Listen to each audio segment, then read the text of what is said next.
Sa kabila ng pagiging abala ni Vice President Sara Duterte sa pagbuo ng legal team ng kanyang ama na si dating Pangulong Rodrigo Duterte, tiniyak ng pangalawang Pangulo na patuloy ang ginagawang paghahanda ng kanyang mga abogado para naman sa kanyang impeachment trial sa Pilipinas. Ayon kay VP Duterte, bago pa man madala sa International Criminal Court ang kanyang ama, ay buo na ang kanyang impeachment legal team. Muling binigyang diin ng Vice Presidente na hindi niya maiwan ang kanyang ama sa the Netherlands hanggat hindi pa buo ang defense team nito.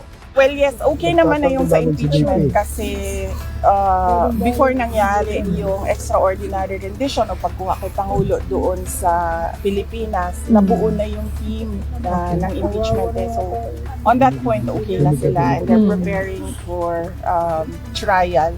Ang dito lang kasi sa ICC, hindi pa mabuo yung team kasi we're waiting for papers for other lawyers. So, yun yung kailangan ko matapos. And then, kailangan ko ma-introduce yung lawyer in charge for PRD inside and the outside world doon sa mga kapatid ko and sa kay Shelito para pwede na akong bumalik sa Pilipinas and then pumunta na lang dito kapag kailangan.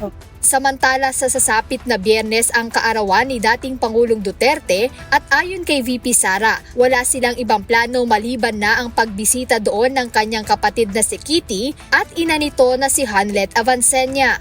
Wala akong yes, binigay ko lahat ng schedule kay Shelito at Veronica. Napag-usapan naman namin yon and we all agreed na ganun yung gagawin.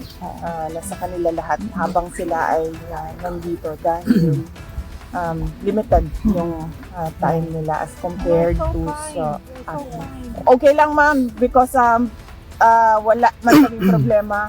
Sinagot din ng Vice Presidente ang pahayag ng Malacanang kung sino ang makikinabang kung mag-resign si Pangulong Ferdinand Marcos Jr. Itinanggi ng pangalawang Pangulo na siya ang nanawagan na magbitiw na sa pwesto si PBBM. Paglilinaw ni VP Sara, ang may panawagan nito ay ang kanilang mga taga-suporta na dumalo sa rally sa Dahig noong isang araw.